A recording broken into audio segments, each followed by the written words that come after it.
es la flotación de los huesos. Así que vamos a hablar acerca del efecto del tamaño de partículas y lo vamos a vincular, por supuesto, al grado de liberación de la especie sulfurada de cobre.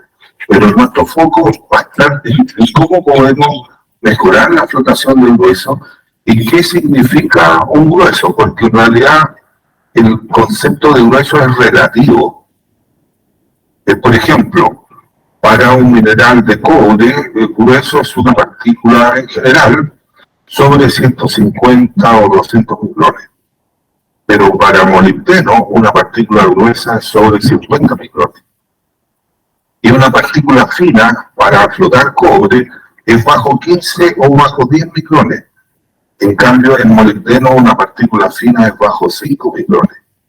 Entonces, los rangos que delimitan lo que es un grueso y un fino están por el rango de flotación óptima. Entonces, para cobre, la flotación óptima está aproximadamente entre 15 y 100 micrones. Para molibdeno está entre 5 y 50 micrones. Entonces, no es lo mismo una partícula gruesa o fina para los sulfuros de cobre que para la molibdenita. En ese sentido, es relativo el concepto de grueso y de fino. El objetivo, por supuesto, va a ser analizar la flotación y la recuperación de partículas de tamaño grueso con un bajo grado de liberación. Y pongo eso de bajo grado de liberación porque hay algunos minerales y hay algunas publicaciones en la literatura que hablan sobre huesos liberados, porque el que los huesos estén liberados o estén como partículas libres depende de la mineralogía, depende del yacimiento.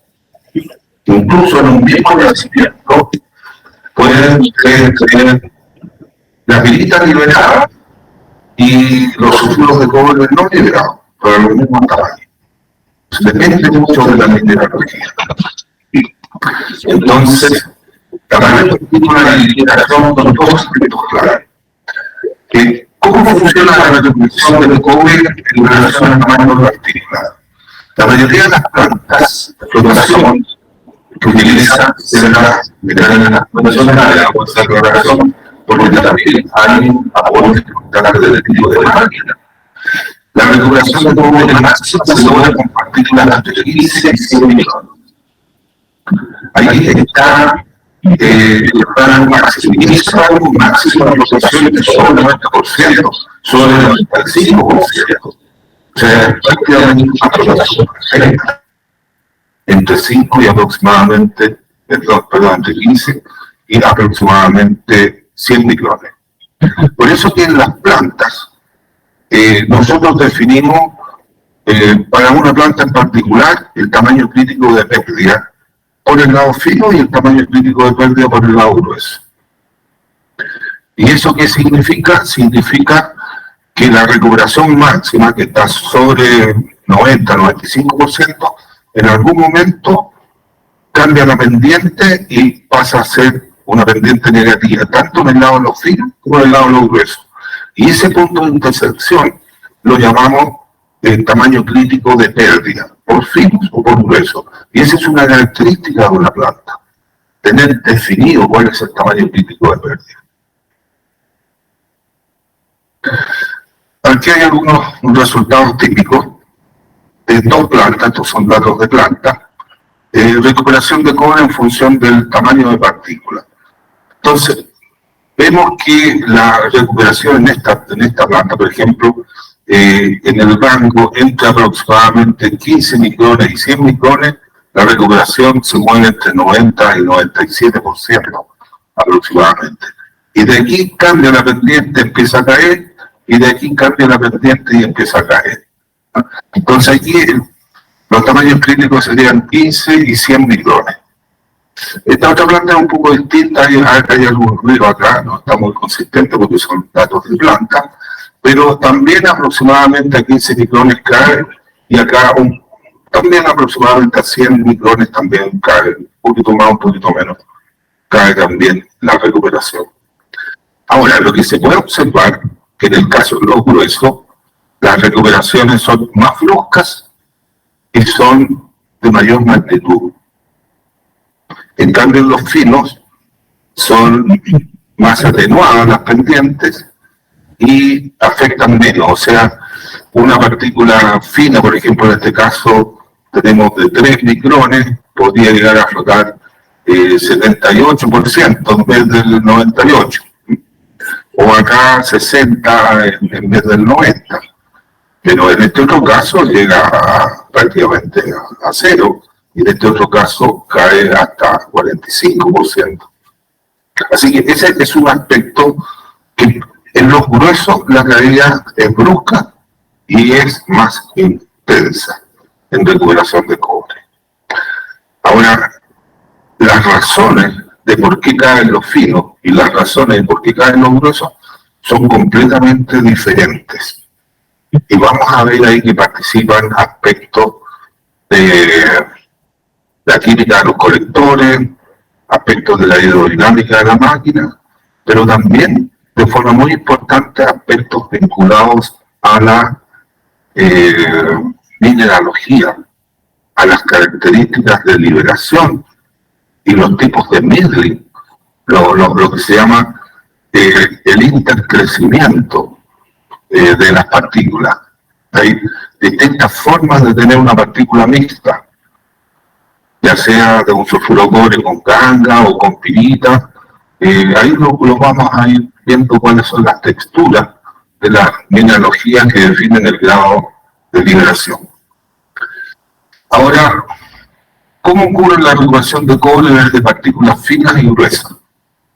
Las partículas menores a 10 o 15 micrones se definen como partículas finas, ya lo dije, dependiendo de cuál sea el mineral, las cuales presentan una recuperación menor que la de los tamaños óptimos, que fueron los que vimos en el gráfico anterior.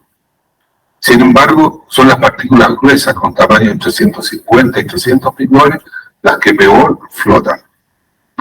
Entonces, va a depender del P80 que tenga una planta y va a depender de cuál es la distribución de cobre por fracciones de tamaño.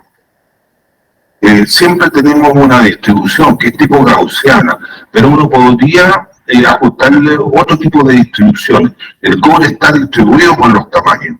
A veces el cobre está más distribuido hacia los tamaños finos y en otras ocasiones lo hace hacia los tamaños más gruesos. Entonces, es muy importante la función de distribución. Ahora, en un circuito, si uno tiene una función de distribución del cobre, como cobre fino, metálico, digamos, distribuido por los tamaños, cuando pasa a la celda 1, a la celda 2, a la celda 3, etcétera, de un banco, de un circuito, lo que va recuperando, esa función la va modificando, porque al principio flotan preferentemente los tamaños óptimos, y después van flotando, por ejemplo, los tamaños finos llevan una cierta velocidad y para poder aumentar su recuperación necesitan tiempo de residencia más largo. Con tiempo de residencia más largo logran flotar, pero los gruesos no. Los gruesos llega un momento en que no flotan más y no flotan más, o sea, ya a nivel de la mitad del circuito Raffel, ya el aporte que tienen los gruesos empieza a ser bajo. Y de hecho, casi toda la operación que hacemos, la segunda mitad de un circuito Raffel, es para flotar gruesos. Casi toda la operación la centramos en cómo flotamos gruesos, porque le ponemos más aire, cambiamos los niveles de la celda para apurar las máquinas, se ven las espumas poco mineralizadas o a veces blancas, pero estamos tratando de recuperar algo más. ¿Qué es lo que recuperamos? Son gruesos. Ahora, esto ocurre prácticamente en todas las plantas a nivel del mundo, de ahí que a nivel internacional esta dependencia entre la recuperación y el tamaño de partículas se la conoce como la curva de Stefan.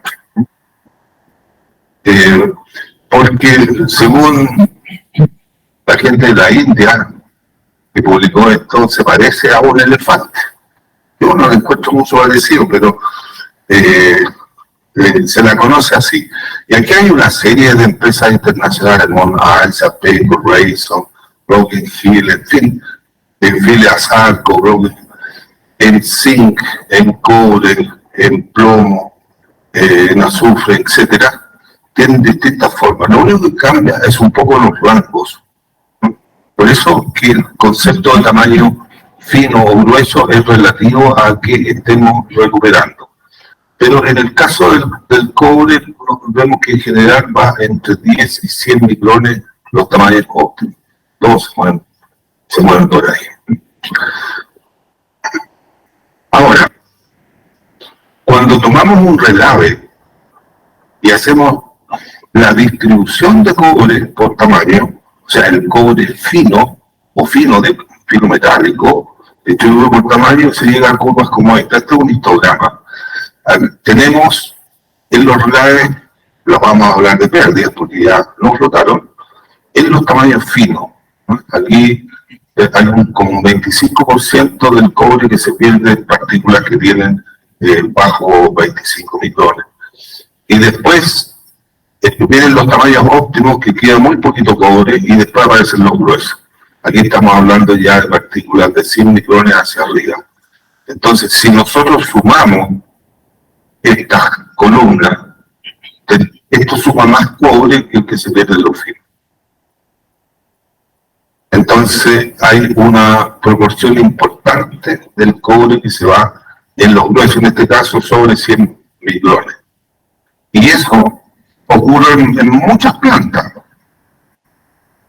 Sin embargo, habría que hacer la salvedad de que con los minerales alterados,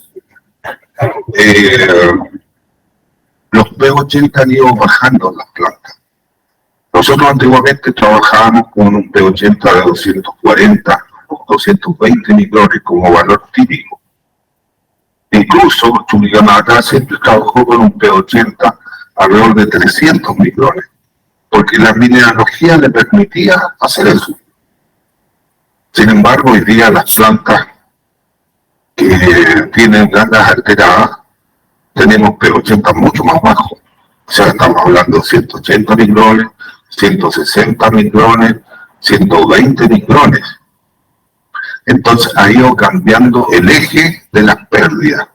Entonces ya las pérdidas en estas granometrías muy finas, que sería todo lo que está abajo, P80 de 180 micrones hacia abajo, ya se está como invirtiendo esta situación y empezamos a perder más cobre o metal por las partículas finas y por las gruesas.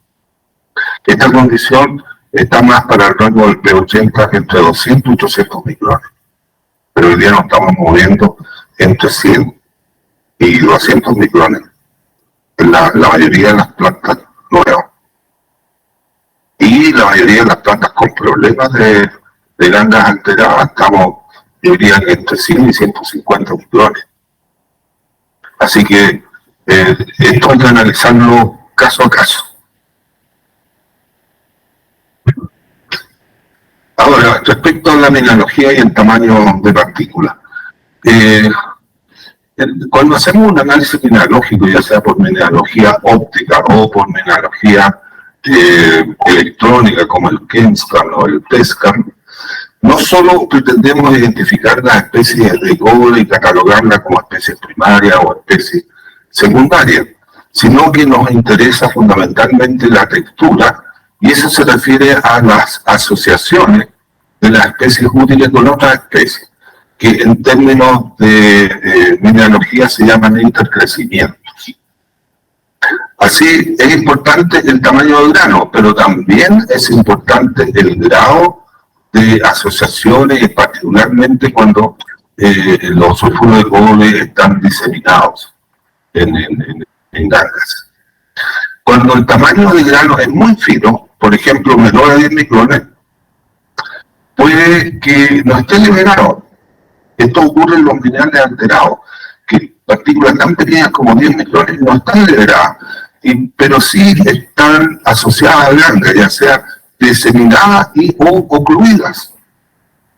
Entonces es muy difícil de flotar una partícula pequeña que tiene restricciones cinéticas y tiene restricciones hidrodinámicas, pero que además se puede encontrar diseminado o ocluido, porque prácticamente el colector no tiene acceso a llegar a la superficie de esos cristales o esos granos de sulfuro.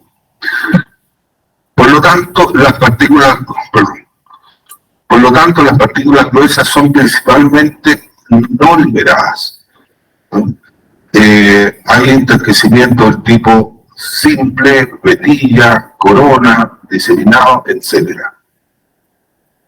Las partículas finas pueden llegar a estar asociadas, pero las partículas gruesas frecuentemente están asociadas, no están completamente liberadas. Aquí hay algunos ejemplos conceptuales y prácticos de lo que entendemos por liberación. Esta es una liberación que cae en el rango de 0,01 a 10%, de 20 a 30. Bueno, lo negrito es la especie útil, de 50 a 60, 70 a 80, 80 a 90 y 90 a 99 no es. Esta sería una partícula completamente liberada. Esta también califica como una liberada. En general, hacemos una diferencia de 70%, desde aquí a acá, consideramos que son liberadas. Con un 70% de liberación, asumimos que son liberadas, porque tienen una velocidad de flotación y una respuesta metalúrgica muy superior a la otra. Y entre 0 y 70 son parcialmente liberadas o parcialmente no liberadas, como ustedes quieran. Y los intercrecimientos más frecuentes son el intercrecimiento simple, es decir, una partícula que tiene una parte de ganga y una parte de especie mineral, en este caso una calcopirita. A esto también se le llama contacto simple lateral. Esto puede flotar porque tiene toda esta superficie expuesta y puede absorber colector aquí. De hecho, muchas veces cuando uno estudia flotación, piensa que en los concentrados se van solamente las partículas liberadas. Y la verdad que no es así. La verdad es que lo que más flotamos en un circuito Raffler son partículas mixtas. Es una fracción menos de un tercio que están liberados. El resto son todas partículas mixtas. Entonces, la ciencia de la flotación Raffler es flotar partículas mixtas. Y ahí es donde tenemos que centrar nuestro objetivo, cómo flotar mixtos y cómo flotar mixtos gruesos o cómo flotar mixtos finos. Después tenemos el intercrecimiento de vetillas, que son mucho más difíciles porque son intercrecimientos en límites de fractura de grano, ¿no? Entonces son mucho más difíciles de flotar. Tenemos el intercrecimiento en corona, donde tenemos una especie predominante en el centro y una pátina por los costados. Y el intercrecimiento diseminado. Aquí tenemos una partícula de ganga con pequeños cristales. Estos cristales no deben ser más de 3 o 5 micrones, pero que están en el interior de la ganga, entonces no hay acceso para hidrofolizarlo. Entonces hay una variedad enorme de intercrecimientos y que están en este rango de grados de liberación bajo 70%. Y ese es nuestro problema para lograr flotar. Aquí hay un ejemplo más gaélico que este es una ganga, un cuarzo, y ahí hay un mineral sulfurado, un 1% de liberación, un 40% y un 100%, para representar un poquito lo mismo pero con fotos reales. Ahora, si nosotros hacemos un análisis mineralógico entre una alimentación y un relave de una planta, y comparamos, en la alimentación de la planta existen diferentes tipos de partículas útiles, con distintos tamaños, grados de liberación e intercrecimiento. En la alimentación hay de todo, liberadas, distintos tipos de miles, etc. distintos tamaños. Sin embargo, en los relaves aparecen mayoritariamente partículas gruesas, bajo grado de vibración, viendo sulfuro diseminado y aburrido. Pero también puede existir una fracción de partículas finas liberadas que no logran flotar y generalmente no flotan por limitaciones cinéticas o hidrodinámicas. Cinética es que el circuito Raffer es muy corto para esas partículas porque tienen una velocidad lenta. La hidrodinámica es porque la colisión partícula-burbuja que logra la máquina es de baja eficiencia. No logra ser exitosa la colisión partícula-burbuja porque las partículas, en vez de colisionar y adherirse a la burbuja, hay una capa de líquido en torno a la burbuja que la partícula se acerca y desliza por la superficie de la burbuja y sale. No logra la adhesión partícula-burbuja. Y esto es particularmente válido cuando la burbuja es muy grande para la partícula. Por eso que como máxima uno debe saber que las partículas finas se flotan mejor con burbujas finas y las partículas gruesas se flotan mejor con burbujas gruesas. Eso es como un resumen recordatorio de toda la hidrodinámica y los modelos de adhesión, de colisión que existen detrás de estos conceptos.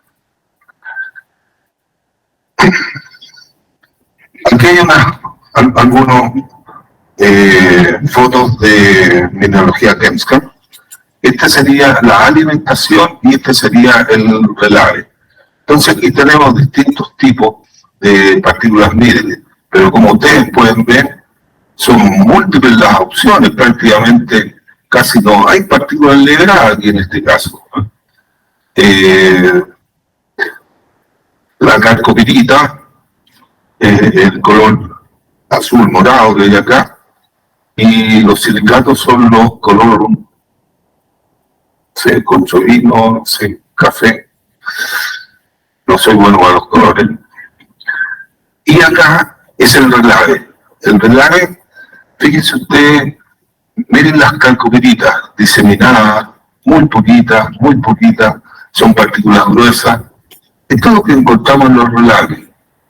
Entonces, cuando queremos aumentar la recuperación de gruesos, estamos hablando de estos gruesos, que es difícil de poder aumentar la recuperación, pero hay condiciones que sí permiten maximizar la flotación de gruesos.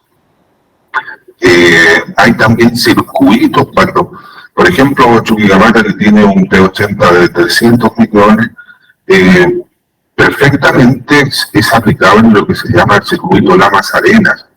O sea, al final del circuito Raffer se instala una batería de ciclonaje, se manda a relave el overflow, los finos, y el underflow se pasa por un molino, se reduce el tamaño y se vuelve a flotar.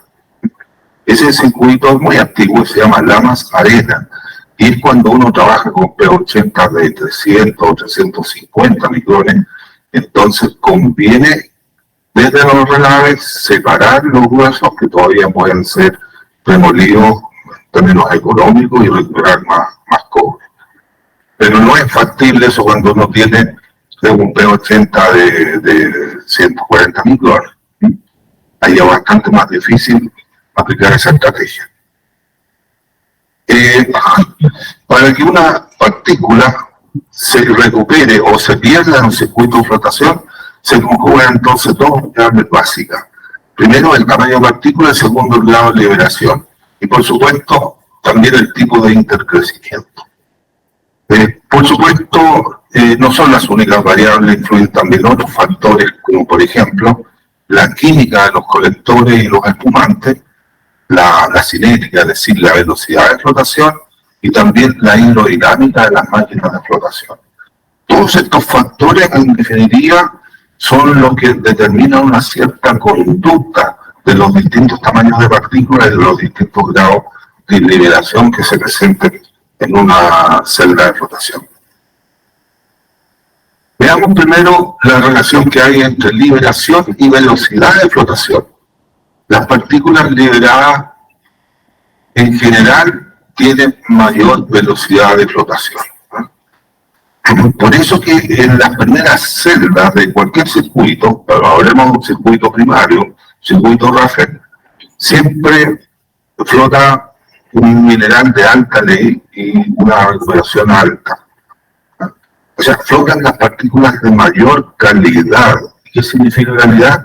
Que están en los tamaños óptimos y con alto grado de liberación. Cuando decimos alto grado de liberación, generalmente sobre 70% de liberación. En Chile diríamos flota en el filete, flota como lo mejor. Y eso ocurre en las primeras celdas. Y esas partículas tienen tan buena flotabilidad que también tienen una cinética muy rápida, una velocidad muy rápida. Y después empiezan a flotar los que tienen menos grado de liberación, los que tienen tamaños que no son óptimos, y así van quedando al final los más refractarios a flotar. Por eso que ahí nace el concepto que mencionó en la mañana la charla sobre el colector de avance.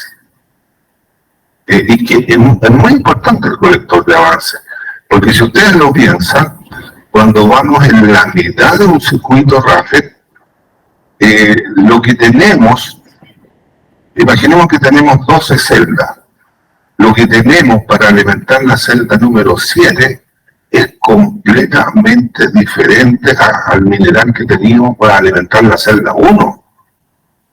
¿Y por qué vamos a esperar que lo que no ocurrió en 6 celdas ocurre en las últimas 6 celdas? Sí, las características de tamaño, de mineralogía, de liberación son totalmente diferentes. Entonces ahí es donde entra el concepto del colector en avance. En avance es porque no se agrega al comienzo, sino que se agrega a mitad del circuito. Y entonces uno se tiene que plantear, si ahí ya lo que me queda es como lo que, como usando un término coloquial también, que tiene otro significado, pero lo vamos a usar, queda como el raspado de la olla, queda como lo último, entonces quedan cosas que no tienen buena flotabilidad. Entonces, ¿vamos a agregar el mismo colector? No, deberíamos agregar un colector más fuerte. ¿Vamos a agregar espumante o no espumante? En la mayoría de los casos conviene agregar un espumante de avance, pero con características de ser un espumante más fuerte, porque lo que tenemos que flotar ahora son generalmente gruesos, con poca liberación. Entonces, es importante el concepto de colector y espumante en avance, sobre todo cuando tenemos arcilla, porque la arcilla tenemos que entenderla, tiene una tremenda capacidad de absorber espumante. Entonces el espumante no persiste a lo largo de todo el banco en las mismas concentraciones que necesitamos. Recuerden ustedes que los colectores actúan sobre la superficie de los minerales, transformando la superficie mineral de hidrofílico a hidrofóbico, pero los espumantes no actúan sobre los minerales, actúan sobre las burbujas. Se absorben sobre las burbujas y por lo tanto se van en el concentrado, se van en las aguas, se van en las espumas. Y en la pulpa, cuando tenemos muchas gangas, hay un déficit de espumante a mitad de circuito. Profesor, una consulta. Sí. Bueno, estuve en una planta donde en el circuito Raffel tratábamos de recuperar lo máximo. Es decir, trabajábamos con un perfil de colchón bajo. Poco a poco empezábamos a ascender. O sea, en consecuencia, las siguientes celdas. En Antapacay hacemos, digamos, el circuito clásico, ¿no? Que empieza con colchones altos y mientras avanzan las celdas tratan de disminuir o a veces no sigue, digamos, una tendencia bien marcada. Bajo lo que ha sustentado de que en las primeras celdas se dan las mejores condiciones, digamos, las mejores condiciones de flotación, ¿cuál sería lo recomendable? Mira, aquí hay que hacer una diferencia entre los circuitos recuperadores y los circuitos limpiadores. Los circuitos recuperadores son dos, el circuito Raffer y el Scavenger. Y el resto son primera limpieza, segunda limpieza o el número de limpieza que tenga una planta. El objetivo de los circuitos recuperadores debe ser recuperar. Y el objetivo de los circuitos limpiadores tiene que ser la ley y la selectividad. Entonces, dentro de esa óptica, cuando tú manejas los niveles del colchón de espuma, especialmente en las primeras celdas, lo que estás buscando es selectividad. Estás buscando que el concentrado que salga también de mayor ley. Ahora, ¿cuándo eso es conveniente? Cuando tú tienes lo que se llama un circuito pre-Raffer. Es decir, la primera máquina, tú la trabajas muy selectiva y ese concentrado lo adelantas, bypaseando la remolienda y lo tiras directamente como a la última o a la penúltima etapa de limpieza. Pero no pasa con la remolienda porque lo trabajas tan selectivo que prácticamente lo que flotó ahí tiene un grado de liberación alto. Pero si yo no tengo ese concepto de bypasear nada a la remolienda, sino que simplemente recuperar en forma natural, las primeras celdas dan un colchón de espuma más alto. ¿Por qué? Porque tienen partículas de alta hidrofobicidad, de los tamaños óptimos, y el espumante está plenamente vigente, está ahí toda la concentración de espumante. A medida que vamos avanzando, se va produciendo un deterioro normal en el espesor de la capa de espuma, porque no hay mineral suficiente para estabilizar la espuma. Las espumas empiezan a ser menos mineralizadas a medida que tú avanzas a lo largo del circuito. Incluso tú puedes llegar a las últimas celdas con una espuma blanca, que tiene muy poca mineralización. Entonces el colchón te va disminuyendo de forma natural. Ahora, uno también puede manipular el aire de las máquinas o puede manipular los niveles para establecer colchones más amplios. Pero todo eso tiene que ver con el objetivo de recuperación. El circuito Raffer debe tener objetivo de recuperación solamente con una restricción, que es la mass pool. La mass pool debe estar siempre, ojalá en torno al 10%, pero máximo llegar al 12 o al 15%. Si nos vamos más allá, vamos a tener problemas. Entonces esa debe ser la única restricción. Y bajo esa restricción, nosotros normalmente tenemos una razón de enriquecimiento al orden de 10. Es decir, si tenemos una ley de 0,4, deberíamos tener un concentrado Raffer del orden de 4% de cobre, con una recuperación básica del orden de 10-12% y una recuperación de metal sobre 90. Es como la condición natural. Entonces, ¿cómo manejamos los colchones de espuma y el tipo de espuma? Es la estrategia en que privilegiemos la recuperación o la selectividad. Yo personalmente prefiero privilegiar la recuperación con un límite de mass pool en 15. Porque lo que no floto en el Raffer, ya lo pierdo. En cambio, si lo floto, tengo la posibilidad después de liberarlo en la remolienda y de recuperarlo en el circuito de limpieza. Por eso que cuando hacemos un diagnóstico de planta, nosotros tomamos el circuito Raffer, 90% de recuperación, por darle un número. Pero después tomamos como caja negra todo el conjunto de la etapa de limpieza, independientemente si es una, dos o tres, todo el conjunto, y a ese conjunto le exigimos que tenga una recuperación de entre 97 y 98,5, mínimo 97. ¿Para qué? Para que con ese 97 la recuperación global va a ser la recuperación Raffer por punto 97. Y si estamos con 95 significa que tenemos márgenes de mejoramiento en las etapas de limpieza, que estamos operando muy selectivo y que deberíamos operar un poco más recuperativo para llegar al 97. Y en eso juegan un rol importante los circuitos académicos. El arte de manejar bien una planta en las etapas de limpieza radica en manejar y diseñar la planta bien en términos de los circuitos académicos. Y si tenemos columnas como última limpieza, en que alguien realmente sepa operar columnas porque las columnas hicieron una promesa que con el tiempo no se ha cumplido. Entonces, las columnas teóricamente daban recuperaciones del orden de 60 a 70, pero en la práctica dan entre 30 y 40, a lo más 50. Y eso significa que las colas son muy altas y ahí debe haber una capacidad de scavenger para hacerse cargo de ese cobre que entra en recirculación. Entonces, si nosotros manejamos todos esos conceptos, podemos lograr que la caja negra de todas las etapas de limpieza nos dé 97 o 98% de recuperación. Y con eso estamos perfectos. Y toda la carga y todo el esfuerzo tiene que estar en el Raffer. Y el Raffer deberíamos operarlo como circuito recuperador, solamente con la restricción del mass pool. Ya. Sin embargo, para un mismo grado de liberación, las partículas de tamaño óptimo presentan una mayor velocidad de flotación. Ahora, ya no pensando en la liberación, sino que en el tamaño, mientras que las finas y las gruesas tienen velocidades de flotación menores. Eso ya lo habíamos dicho.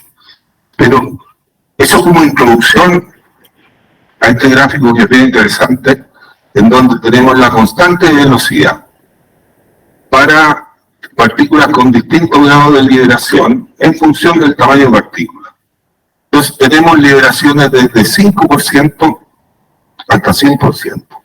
Se están flotando solamente partículas que las produjimos con cierto grado de liberación para hacer un estudio. Y bueno, aquí está la curva para 5% de liberación. La velocidad de flotación es mayor en el rango de 10 hasta como 80 micrones y cae al nivel de los 100 micrones. Pero esta forma de distribución, que hay un rango de tamaño de mayor velocidad, se repite para todos los grados de liberación hasta llegar al 100% de liberación y que nos da también la velocidad o la constante de velocidad más alta. Más alta. Entonces, para todos los grados de liberación hay un rango de tamaño de partículas en que la velocidad es mayor, pero hay una diferencia significativa entre la velocidad de partículas que tienen un 5% de liberación, un 15, un 25, un 35, hasta llegar a un 100%. O sea, la velocidad depende del tamaño, pero también depende del grado de liberación. Y esto se manifiesta en los circuitos.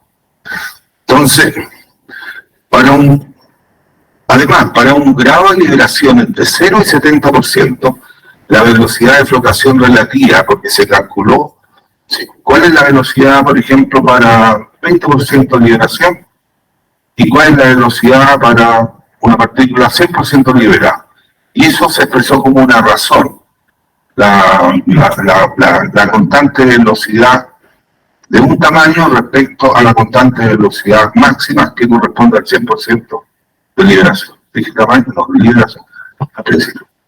La constante para un grado de liberación respecto a la constante del 100% liberado, que es la constante máxima posible.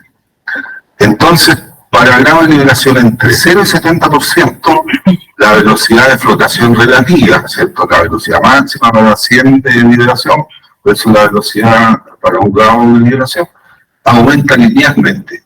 Mientras que sobre 70% de liberación, la velocidad de flotación aumenta exponencialmente hasta alcanzar la velocidad máxima que se logra con 100% de liberación.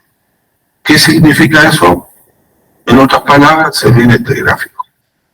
Aquí está la razón entre las dos constantes. La constante para cualquiera de los grados de liberación respecto a la constante máxima, que es la que adquiere cuando tiene 100% de liberación y que se hace igual a 1. La relación. Entonces vemos que hasta 70% la relación es lineal. O sea, va aumentando la velocidad en la medida que el grado de liberación aumenta. Pero a partir de 70 aproximadamente es exponencial.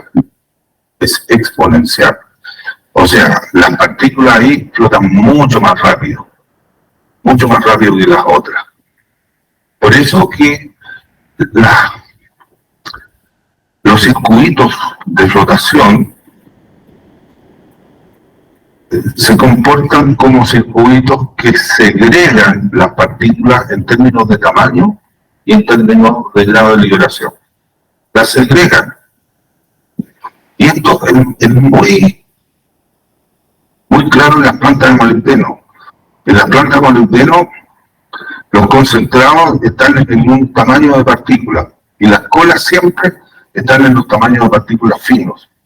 Entonces, los circuitos van actuando como clasificadores, porque lo más grueso se va a los concentrados y lo más fino se va a las colas.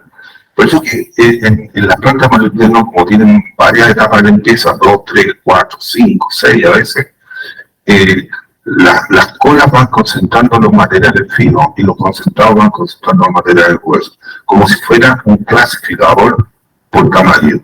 Y eso implica que hay que tener mucho cuidado con las cargas circulantes, porque todas las cargas circulantes, que son las colas, están aportando un material muy fino que deteriora el comportamiento del mineral, especialmente la alimentación fresca.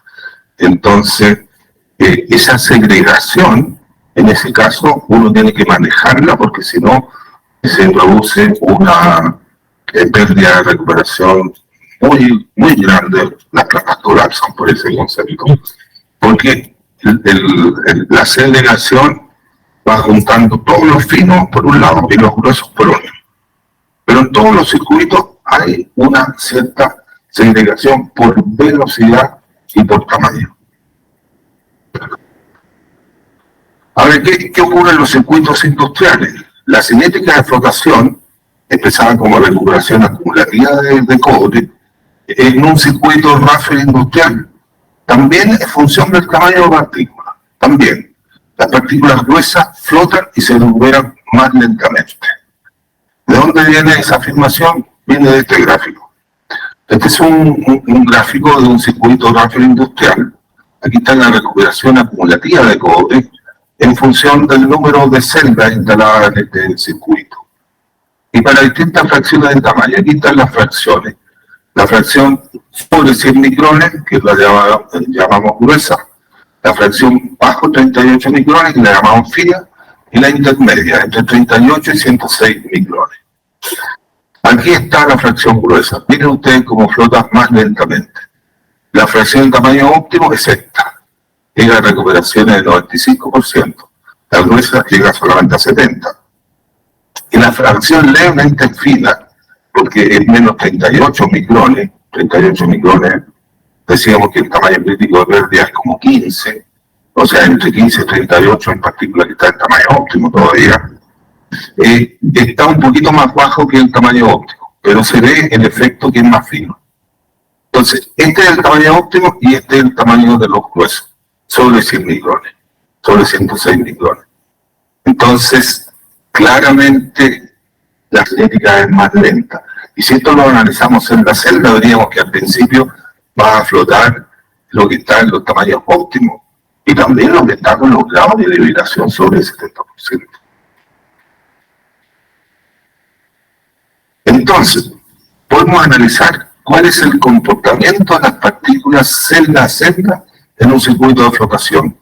La recuperación de cobre en cada una de las celdas de un circuito Raffer es baja considerando las fracciones finas y gruesas, pero es mayor y alcanza un máximo para las partículas del orden de 100 micrones. Las pérdidas en las fracciones finas se reducen en la medida en que se avance en el circuito, o sea, celda a celda, a medida que avanzamos.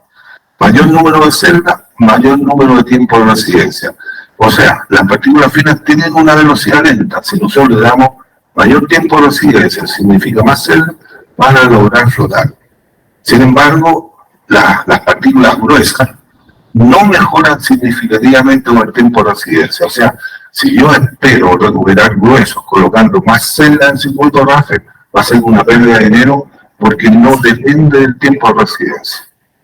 En cambio, la fina sí, depende del tiempo de residencia. ¿Cómo se aprecia eso? Se aprecia en este gráfico. Aquí tenemos la recuperación acumulativa y el tamaño de partícula. Esta es la celda 1.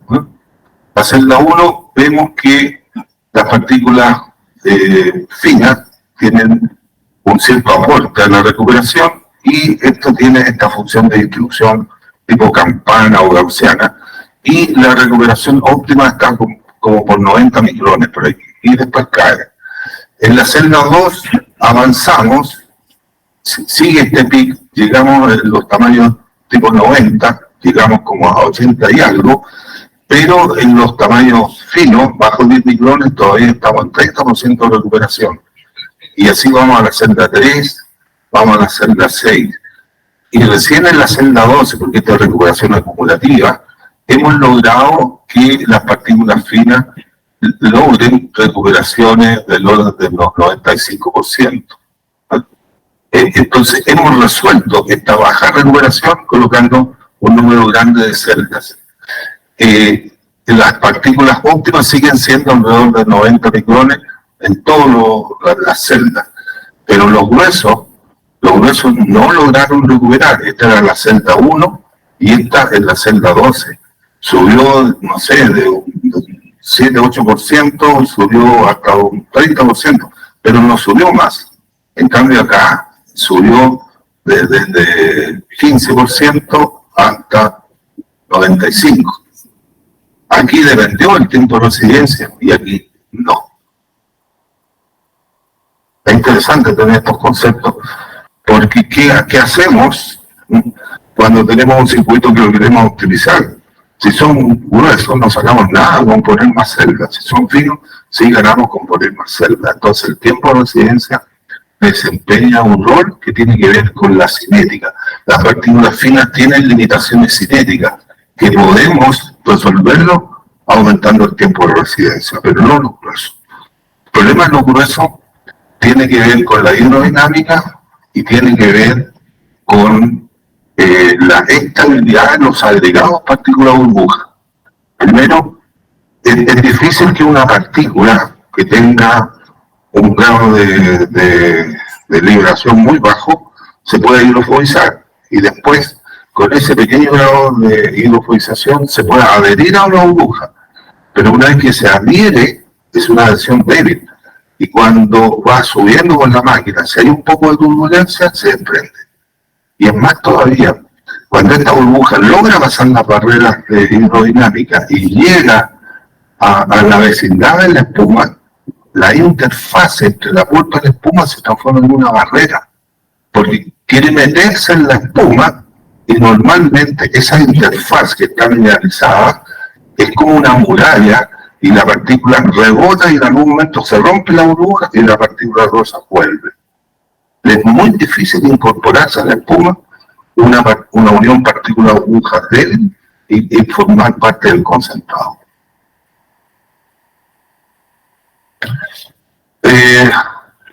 Ahora, esto hecho también en un banco Raffel, es distinto.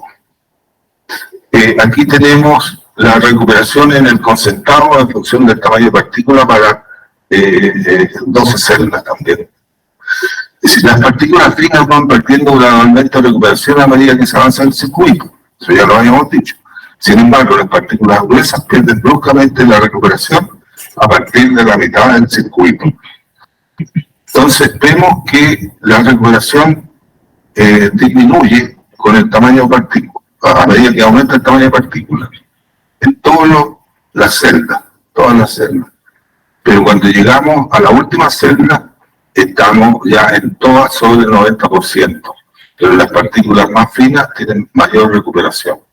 Pero esta caída que hay hacia los tamaños más gruesos es característica y se repite celda a celda, entre la celda 3, la 5, la 6, la 8 y la 12. No está aquí la celda 1 o la 3, porque la celda 1 o la 3 flotan muy bien, principalmente las partículas finas, de tamaño óptimo y liberales. Las celdas autoaspirantes y las celdas de aire forzado tienen dos diferencias básicas que se traducen en distintas conductas. La primera es inherente a la máquina, a la celda de aire forzado, tiene el rotor abajo. La turbulencia la tiene en el fondo de la máquina, en cambio la de autoaspirante la tiene arriba. Esa es una diferencia, ¿por qué? Porque la turbulencia está más cerca de la espuma y las partículas gruesas tienen que pasar, si ya se han unido o no, tienen que pasar por una zona de turbulencia justo antes de llegar a la espuma. Entonces hay ahí una cierta dificultad para los gruesos. Debería andar mejor con las partículas finas que la máquina autoaspirante, que la máquina de aire forzado. Y lo otro es justamente el aire, porque la autoaspirante, la cantidad de aire que puede meter a la máquina depende de las RPM del impulsor, es decir, de la energía que tú le coloques hidrodinámicamente a la máquina. Y si tú quieres más aire, tienes que aumentar la velocidad del impulsor. Eso significa que aumentas la turbulencia. En cambio, las de aire forzado, tú no tienes ese problema porque tú le puedes colocar técnicamente todo el aire que tú quieras. Entonces, puedes trabajar con más aire y puedes tener burbujas más grandes para poder promover la flotación de grueso. O sea, en mi opinión, hay más probabilidades que una celda de aire forzado resulte mejor para grueso que una celda autoaspirante. La celda de autoaspirante tiene limitaciones de aire y tiene limitaciones también de porcentaje de sólido. Las celdas de aire forzado no tienen limitaciones de aire y pueden trabajar a porcentajes de sólido más altos. Y la turbulencia está en el fondo de la máquina, por lo tanto, en la cercanía de la espuma, tiene una zona de mayor quietud. Eso favorece las pocas partículas gruesas que van adheridas que puedan llegar a la espuma. De hecho, bueno, en la próxima charla vamos a hablar sobre máquinas. Las máquinas que hoy día se llaman máquinas para grueso, como la Hydrocell u otras, trabajan con lecho fluidizado sin agitación, porque la turbulencia es la que mata la flotación de los gruesos. Si tú ves la chance de que los gruesos puedan flotar.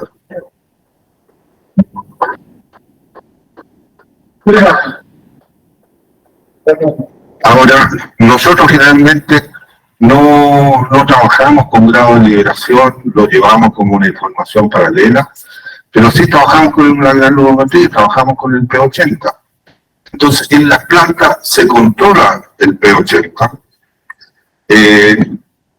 pero lo interesante es que cada unidad geometalúrgica tiene sus propias características en términos de recuperación y tamaño de partículas. No significa que todas las UGM van a responder de la misma forma frente al tamaño de partículas. Hay un efecto mineralógico importante. Para todos los sectores la recuperación decrece con el aumento del P80. Eso es universal. Pero cada UGM lo hace de manera diferente. Y eso es necesario conocerlo. Les voy a mostrar un ejemplo. Estas son curvas reales de un proyecto de planta, en donde hay distintas UGM, desde la 1 a la 6. Y en todas ellas, en función del P80, la recuperación, hay una zona en que la recuperación es alta. Por ejemplo, acá, 90% desde 150 hasta un poquito más de 200 millones. Y de ahí empieza a caer la recuperación en forma lineal hasta 300 micrones. Pero si tomamos, por ejemplo, esta otra, no llega a 90, llega solamente como a 89, y en el mismo rango y después cae con una pendiente un poquito diferente. En este caso llega un poquito más abajo y también cae con la misma pendiente de la anterior hasta 300 micrones. Pero esta, por ejemplo, esta OGM, da como 87 y cae linealmente hasta los 300 micrones. Y esta otra da también 87, pero se mantiene hasta los 200 y después cae bruscamente hasta los 300 micrones, llegando solamente a 76. Esto es el mismo yacimiento, son solamente sectores distintos. Entonces, el P80 es un indicador práctico, pero tiene sus imprecisiones conceptuales. Además, que los metalurgistas más antiguos, a nosotros siempre nos gustaba la curva de distribución galométrica completa, no un punto. Después, durante muchos años, trabajábamos con 2 puntos. Trabajábamos con el más 65 o el más 100 y el menos 200. 2 puntos de la curva de distribución galométrica. Pero después vinieron los señores que diseñan equipos, y ellos dentro de sus modelos introdujeron, especialmente modelos de Molienda, introdujeron el F80 y el P80. Con eso definieron lo que llaman la tarea de molienda, es decir, la granulometría de la alimentación a un equipo de molienda y la granulometría del producto. El F por field y el P por programa.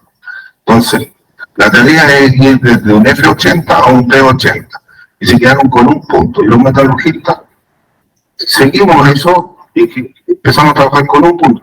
Pero un punto, tú puedes tener 2 granulometrías que pasan por el mismo P80, pero las funciones de distribución hacia abajo pueden ser totalmente diferentes. Entonces, no es estricto el P80. Deja mucho que desear y, bueno, yo soy de los que estimulan a los metalurgistas a llegar por lo menos los 2 puntos que llevábamos antes. Si queremos conservamos el P80, pero pongamos otro valor también. No sé, P50 o P40, pero llevemos 2 puntos en la distribución granulométrica. Entonces hay que tener cuidado que las UGM tienen comportamientos distintos. Ahora, las bajas recuperaciones. Bueno, a menor recuperación de partículas finas en la flotación se explica por la baja colisión partícula-burbuja. Hay baja colisión, pero también hay problemas de velocidad de flotación. Mientras que en el caso de las partículas gruesas se debería a la desadhesión entre partícula y burbuja. Y cuando hablamos de la desadhesión, estamos hablando también que cuando se logra la adhesión, esta adhesión es débil. Por eso está más propensa a la desadhesión, a que se rompa la burbuja que va transportando las partículas. En el caso de las partículas finas, esa unión es más fuerte, es más fácil que se incorpore a la espuma del concentrado. Ahora, desde el punto de vista un poquito más termodinámico y hidrodinámico, no los quiero cansar con esto, pero es importante tenerlo a la vista. La interacción entre una partícula y una burbuja son las siguientes. Primero, la colisión partícula-burbuja. Y eso tiene que ver con la hidrodinámica, con el tamaño de la burbuja, con la hidrofobicidad de las partículas. Después, la adhesión partícula-burbuja. Eso tiene que ver con la hidrofobicidad y el tamaño de la burbuja. Y después, la estabilidad del agregado partícula-burbuja. Por lo tanto, en términos de probabilidades, la expresión que normalmente usamos para la flotación es que la probabilidad de flotación es igual a la probabilidad de colisión por la probabilidad de adhesión y por 1 menos la probabilidad de desadhesión. En el caso de las partículas finas, lo que influye más es la probabilidad de colisión y en el caso de las partículas gruesas, la probabilidad de desadhesión. Esta probabilidad de adhesión depende también de la hidrofobización, entonces afecta también a las partículas gruesas. En las partículas finas esta probabilidad es alta, se hidrofobiza muy bien, pero la colisión es la preocupante. Por esto que les contaba que las partículas finas tienden a deslizarse por la capa límite de una burbuja y no logran nunca tomar contacto y quedan adheridas a la burbuja. Se deslizan y no logran un choque efectivo, porque tiene muy poco momento de falta de energía para vencer esa delgada cama de agua que está rodeando la burbuja. Ahora, hay factores químicos y también aerodinámicos, esto es más complejo. Las condiciones químicas de la pulpa determinan el comportamiento de flotación. Por ejemplo, los colectores son los que determinan la hidrofobización de las partículas y por lo tanto la probabilidad de adhesión. Pero las condiciones hidrodinámicas de la celda, como la agitación y la turbulencia, también son muy relevantes, pero inciden sobre la frecuencia de colisión partícula-burbuja y sobre la desadhesión partícula-burbuja. Así que hay condiciones termodinámicas que estarían vinculadas a la química de la pulpa y condiciones hidrodinámicas que están relacionadas con la máquina, con el tamaño de la burbuja y con la turbulencia que afecta a los agregados partícula-burbuja. Ahora, si nos vamos solamente a la máquina y vemos los inputs de energía en una celda y cómo esto afecta la flotación de los distintos tamaños de partículas.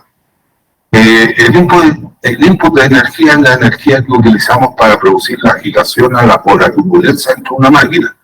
En este caso, tiene distintos efectos en una celda. La constante velocidad de flotación de las partículas finas aumenta con el input de energía. La constante velocidad, o sea, cómo va a funcionar la cinética de flotación.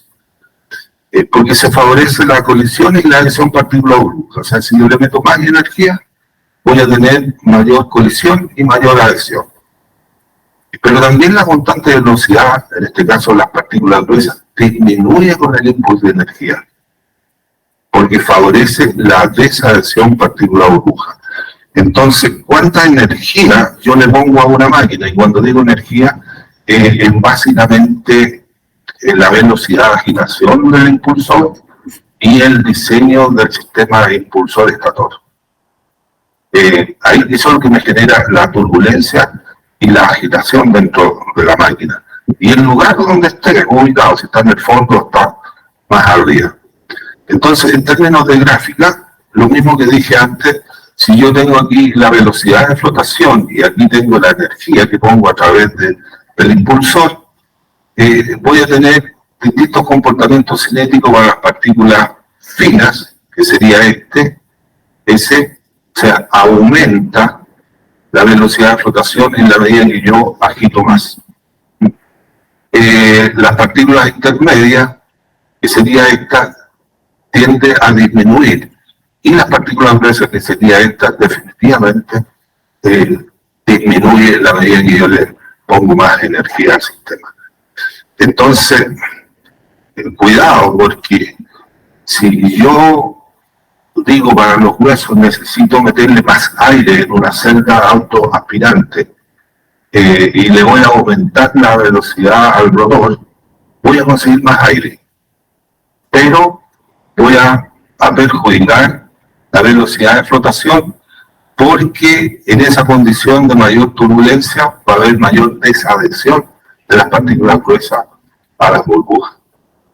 Entonces hay que manejar con mucho cuidado la operación de las máquinas dependiendo si uno quiere favorecer la velocidad o la recuperación en el caso de partículas finas o partículas gruesas.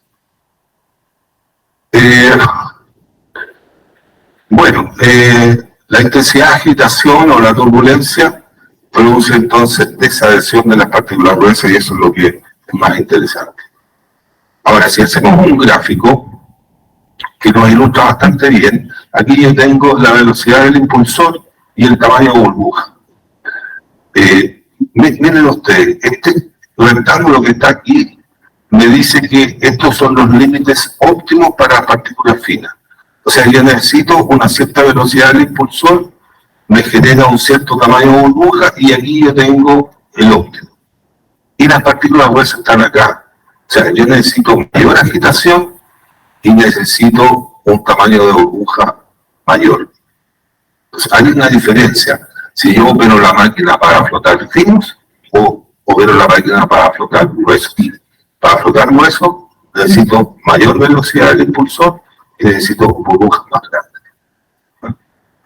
Acá en este otro caso, en este otro caso, tenemos solamente la velocidad del impulsor, pero habría que ver el input de energía para poder tener un parámetro homologable para distintos tamaños, pero como concepto.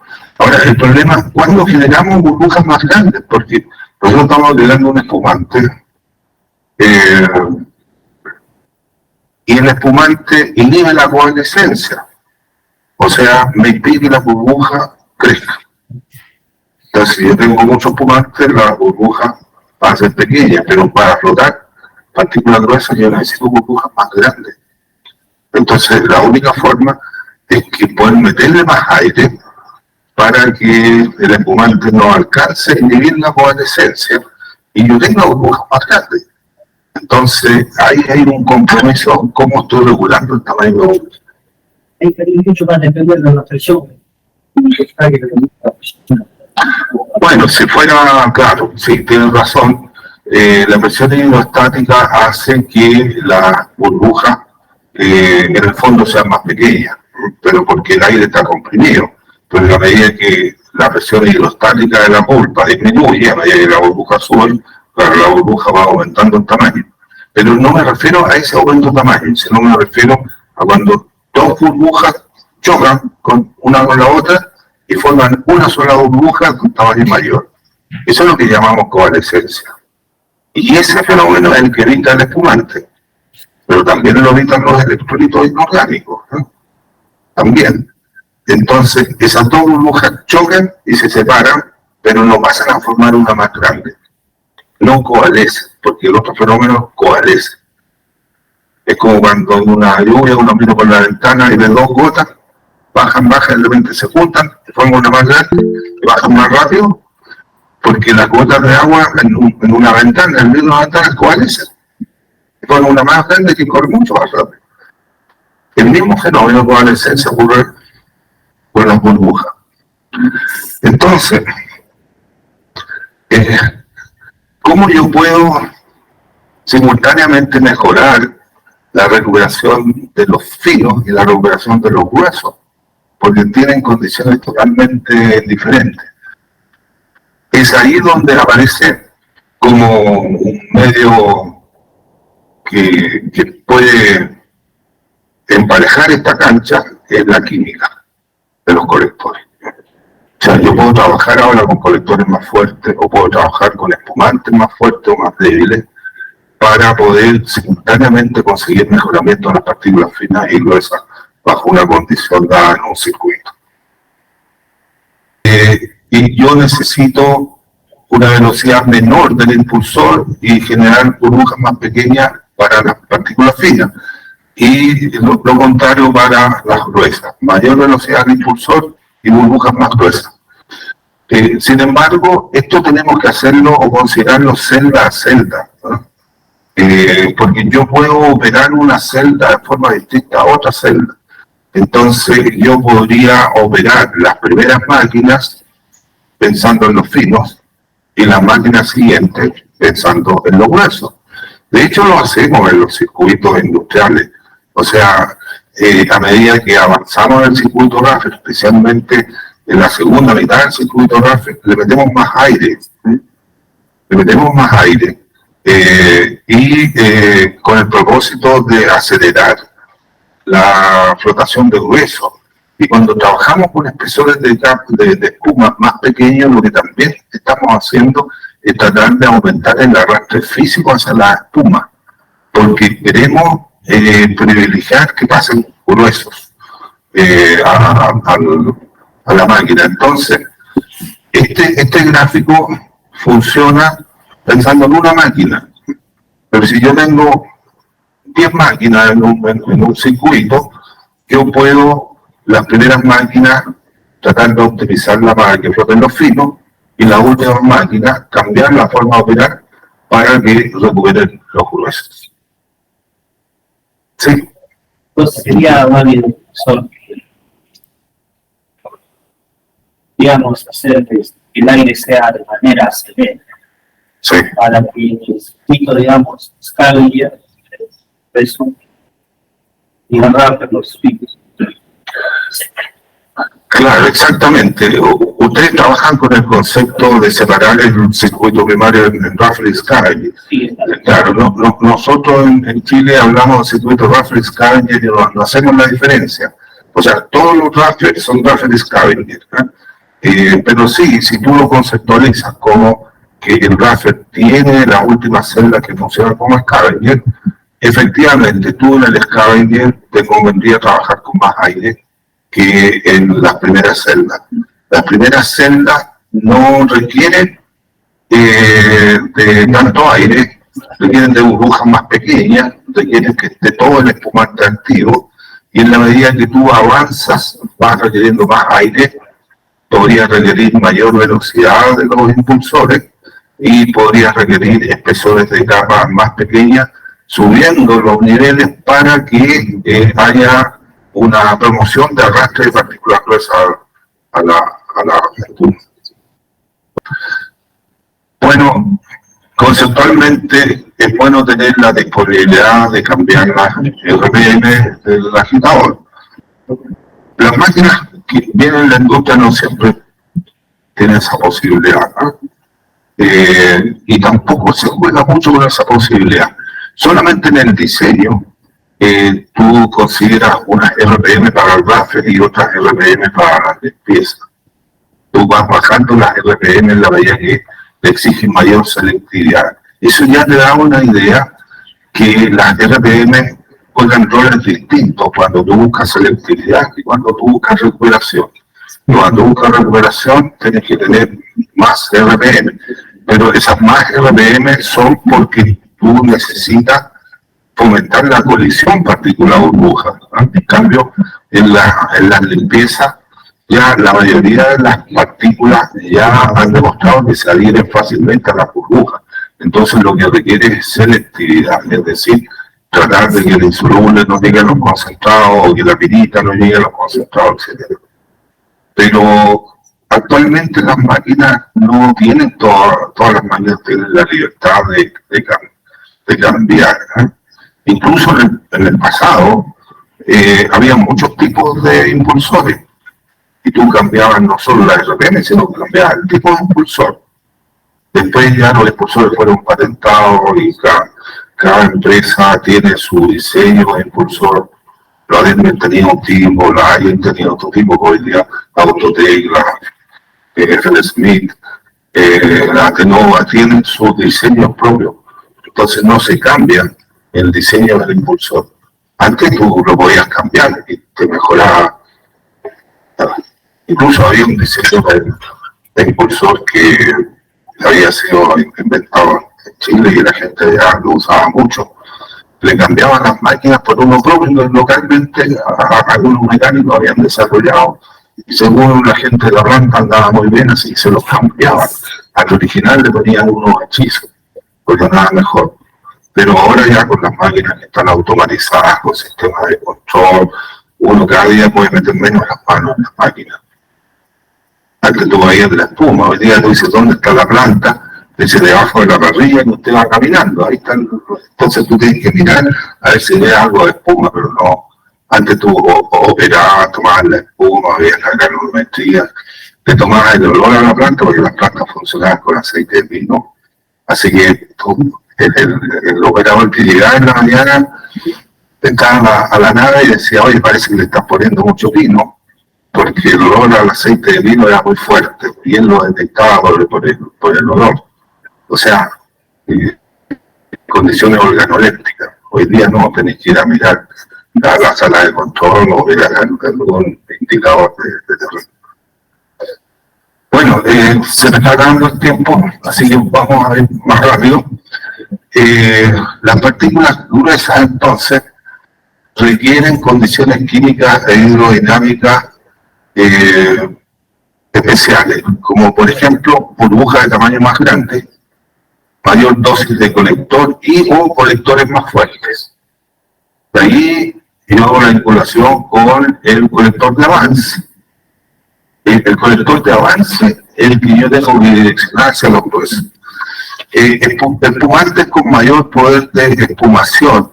Este mayor poder de espumación hay que hacer una claridad respecto a que existen las espumas de 2 fases y las espumas de 3 fases. La espuma de 2 fases es la que ustedes tienen en los jabones, ¿cierto? Un detergente para lavar la ropa o para lavar la ropa. Es decir, se forma una espuma entre agua y aire. Solamente es una espuma de 2 fases. Y la 3 fases, que es la que nosotros manejamos en flotación, incluye sólido. Y el sólido, para que se incorpore en la espuma de 3 fases, tiene que ser hidrofóbico. O si no, tiene que ser muy fino y entrar por el arrastre físico, por el timer a la espuma. Pero no hay otro mecanismo. Pero nosotros nos movemos en el ámbito de la espuma de 3 fases. Entonces, espumantes que son muy buenos en 2 fases, no necesariamente son buenos en 3 fases. O sea, si usted quiere operar una planta de flotación con un detergente que lo usan para la máquina que lava ropa, va a tener un fracaso terrible. Puede que la planta se le llene de espuma, pero no van a tener recuperación. Y al revés, hay espumantes que no producen espuma en 2 fases, pero sí producen espuma en 3 fases. Caso típico es el metilcibutilcarbinol. Te toman metilcibutilcarbinol y lo colocan una bolita en un tubo serio con agua, tratan de hacer espuma, no hacen espuma. Pero sí los poliglicoles hacen espuma en 2 fases. Pero el MDC no hace espuma en 2 fases. Pero si le colocan partículas de espuma, hace espuma. Pero espuma en 3 fases. Entonces, hay ahí algunos fenómenos y algunos mecanismos especiales que se dan en flotación. Entonces, cuando hablamos de un espumante en avance, hay que tener mucho cuidado porque estamos hablando de espumantes de 3 fases, no necesariamente de 2 fases. En ese sentido, hay que apuntar a espumantes que sean buenos en 3 fases. Bueno, mayor flujo de aire y velocidad del impulso, lo justo necesario para impedir la sedimentación, sin aumentar la desadhesión partícula burbuja para las partículas gruesas. Y un poquito nomás para terminar sobre algunas celdas de flotación de grueso. La más conocida es la celda Flash o Skinner, que es bastante antigua. Y esta Skinner de la Autotec es una celda de flotación diseñada para ser instalada en un rol de flotación flash en un circuito de molienda. Este nació como un invento para disminuir el cortocircuito de grueso a los molinos. Entonces lo que tenemos, bueno, en este caso estamos en un sac con un bola. Y lo que tenemos aquí es la batería de hidrociclones, el over pasa hacia la flotación convencional, y el underflow del ciclón, es decir, los gruesos, van a esta celda Skinner. Sale un concentrado y la cola vuelve al molino. Pero vuelve ahora sin partículas gruesas que flotaron, que tenían un grado de liberación y un tamaño que podían flotar. Entonces vuelven solamente las que no pueden flotar. Y esto ha sido bien importante en minerales con oro, porque el oro grueso que vuelve a los molinos se lamina y se pierde. Entonces nació por ese lado, pero después ha sido una máquina bien útil en una serie de faenas. ¿Cuál es el problema que tiene? Que este flujo que sale aquí, que son partículas gruesas, y un sólido tipo 70%, es muy abrasivo. Entonces hay que tener mucho cuidado de cómo se alimenta esta máquina, porque esta forma de alimentar generalmente se rompe por la abrasión. Entonces es una máquina que hay que estar haciéndole mantención y cambio, no a la máquina, sino que a la canaleta o al ducto que une este flujo. Pero la máquina es para grueso y está conectada con los molinos secundarios, en este caso un sac. Sí, esa es una máquina especial de grueso y tiene muchos años ya en el mercado. Después, lo más nuevo que todavía está en desarrollo es lo que llamamos la celda Hydrofloat. Esta celda es un separador de lecho fluidizado, asistido por aire, que puede recuperar partículas superiores a 180 micrones. El problema es que ellos dicen que flotan hasta partículas de 800 micrones, y ahí yo ya entro en problemas, ¿no? Entro en dirección de colisión. Ya no me trago esa. Y bueno, trabajan con lecho fluidizado, es decir, así una capa de mineral, y ahí se meten las burbujas, pero no hay turbulencia, no hay agitación. Entonces las burbujas pasan por el flujo, por este lecho, y sale una burbuja, una particulita, y sale por la espuma. Entonces, han demostrado que al eliminar la turbulencia y operar con este sistema, efectivamente aumenta la recuperación de huesos. Pero como lo han probado muchos minerales, dicen que pueden flotar partículas extremadamente gruesas.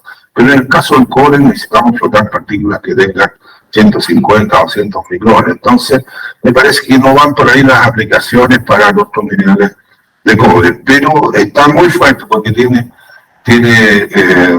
los que fabrican la celda Jameson, tanto una máquina de esta y también Eris, también tiene otra máquina en desarrollo. Y la celda maximiza el contacto y la colisión entre partículas de burbuja, reduce la desadhesión porque no hay agitación ni turbulencia en la celda. Y aquí se ve que también el underflow de los ciclones, aquí tenemos partículas entre 250 y 1180 micrones, pasa por esta máquina y enseguida el concentrado es cicloneado y las partículas finas van a la flotación convencional y las partículas gruesas van a remolienda. Así que esta es una máquina, aquí está el lecho fluidizado, como las burbujas pasan por este lecho y van subiendo con las burbujas con sus partículas. Está en desarrollo, creo que puede encontrar algunas posibilidades, pero creo que todavía les falta un poquito más a la hidroflot y otras celdas de lecho fluidizado similar. Después tenemos esta celda que es la más nueva, que se llama la Nova Cell o celda universal, que es pariente de la SRF. Pero esta celda es universal porque se dice que teóricamente flota partículas finas y partículas gruesas, pero también está en desarrollo. Esta celda puede recuperar tanto partículas finas como gruesas, solo dependiendo del grado de liberación del mineral, la celda universal. Es un equipo en donde la colección de las partículas finas y gruesas ocurre en ambientes separados. Las partículas finas son contactadas con la burbuja en un aireador de alta agitación, aquí. Este es el aireador de alta agitación, entonces nosotros tenemos la alimentación, se pasa por un sistema de aireación donde se burbujea aire y reactivo y se produce la adhesión partícula-burbuja. Y ya las partículas adheridas a las burbujas son inyectadas a la máquina. Y aquí forma un lecho fluidizado y la espuma empieza a crecer acá, sigue hacia arriba y descarga en una canaleta. Entonces se dice que las partículas finas se colectan en esta zona y pasan por el lecho fluidizado y llegan a la espuma. Y las gruesas se quedan en el lecho fluidizado y de a poco se van incorporando y salen por acá en el concentrado. Entonces, esta máquina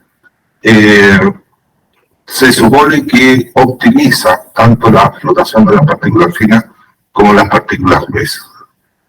Esto es como lo más nuevo que hay en innovación de máquinas para gruesas.